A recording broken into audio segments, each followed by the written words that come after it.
नमस्कार दोस्तों, आप सभी का मेरे YouTube चैनल में बहुत बहुत स्वागत है। अगर ये कथा आपको अच्छी लगती है तो इसको लाइक, सब्सक्राइब, शेयर कर जरूर करें। वैशाख मास का 26वां अध्याय। श्रुति देव जी कहने लगे कि शंख ऋषि और व्याध को इस प्रकार देखकर बड़े विस्मय से पूछने लगे कि तुम कौन हो और किस पाप से इस योनि को प्राप्त हुए हो, और अब किस शुभ कर्म से तुम्हारी बुद्धि शुद्ध हुई है और अकस्मात तेरी मुक्ति हो गई। शंख के इस प्रकार पूछने पर पृथ्वी पर दंडवत गिरकर सिर झुकाकर और हाथ जोड़कर कहने लगा कि मैं कुसीद मुनि का पुत्र रोचन नाम वाला एक प्रयागराज का ब्राह्मण था। आसन, शयन और निद्रा, लोकचर्या, ब्याज लेना यही मेरा काम था, लेकिन मेरी किसी के प्रति श्रद्धा नहीं थी। और इसी समय भगवान के प्रिय वैशाख मास में जयंत नाम का ब्राह्मण वहाँ आया और उस क्षेत्र के रहने वाले बहुत से हजारों स्त्री पुरुष उससे वैशाख मास की कथा सुनने लगे और सब लोग प्रातः काल स्नान करके मन लगाकर उसकी कथा सुनते थे। मैं केवल कौतुक देखने के लिए उस सभा में जाया करता था। मैं सिर पर पगड़ी बांधकर, पान चबाकर बड़े दम्भ से वहां जाकर लोगों से इधर उधर की बातें करता था और उनका मन कथा से हटाता था, और इसी दोष के कारण मेरी बुद्धि नष्ट हो गई। अब मैं 84 लाख योनि भोग कर इस रूप से इस वृक्ष के कोटरे में बैठा हूँ, और देव योग से आपके मुख से निकली हुई कथा को सुनकर मेरे सब पाप नष्ट हो गए हैं और दिव्य देह धारण करके आपकी शरण में आया हूँ। मैं नहीं जानता कि आप मेरे कौन से जन्म के बंधु हैं। मैंने तो किसी भी का कोई उपकार नहीं किया, फिर सज्जनों का संग कैसे हुआ? आप मुझ पर कृपा करके कहिए।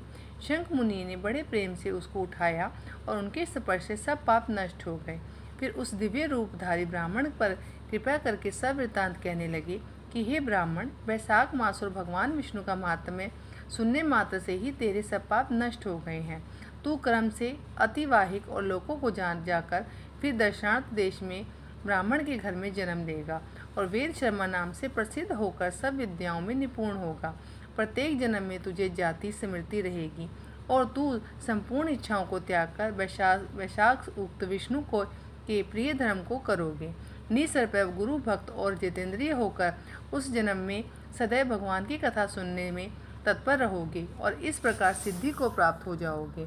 और जब सब बंधनों से मुक्त होकर दुर्लभ मोक्ष पद को प्राप्त करोगे, डरो मत, मेरी कृपा से तुम्हारा कल्याण होगा। और जो किसी प्रकार श्रद्धाहीन होकर भी भगवान के नाम का स्मरण करता है, वह भी निर्मल होकर मुक्त हो जाता है।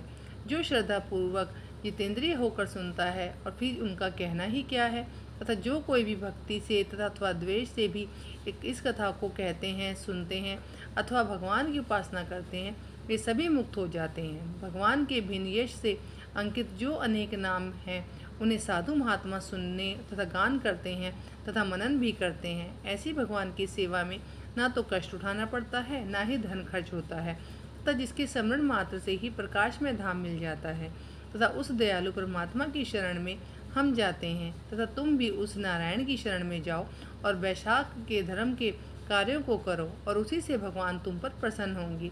ऐसा कहकर मुनीश्वर चुप हो गए और तब व्याघ्र को देखकर वह दिव्य पुरुष मुनीश्वर से कहने लगे कि महाराज, मैं तो धन्य हूँ, आपकी कृपा से मेरा पूर्ण भाग्य उदय हो गए हैं।